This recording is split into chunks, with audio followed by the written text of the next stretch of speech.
तो भाई मैंने आज थिला रविवार रविवार माने चिकेन नहल तो टिके हबनी चिकेन टिके हवा दरकार से मो सांगर मोर आम टिके भाविलु जे चिकेन कषा आज करिया सब तो होची चिकेन तरकारी आज टिके चिकेन कषा हबो सेटा पुणी तावा आ लोकेशनटा होची हम घर छात ऊपर छात ऊपर पळेलु चिकेन 500 नहीं आसी सेठी जाई लुण हळदी अदा रसुण पेस्ट तेल फेल पकई चिकेन टाक भलरे टिके मेरिनेट करदेलु देखि पारते छात ऊपर हमर लोकेशनटा भी बहुत बढ़िया आसुची सेठी छात ऊपर करिवार मजा ही अलगा तापर बस बोली मु चिकेन रेडी करबे मो सांग आसला रे कैमरामैन नहीं वीडियो करिया देखि पारते चिकेन टा मेरिनेट होला पूरा पूरा नाली देखा जाउची एटा देसी चिकेन नो तथापि नाली देखा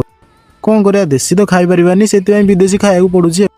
तो चिकेन एमती मेरिनेट चलता है सुलसुला पवन भी बाजुଥାଏ आमर इे कम चलता एमती सब कम चलने भितर आमर से चुली भी जलिकी रेडी ता ऊपर तावा पकई तेल टे पकड़ा तापर कंचा टमाटो कंचा पियाज भाई कसिया कषि ना सेमती एका सागर मेरिनेट करके पकड़ा देखी पारे तावा पूरा जोर ताती जाए पूरा निआ लगी जाए एमती घंटा घंटी करदेला चिकेन कषा आमर होगी रेडी एवं चलते टेस्ट कर देखा केमती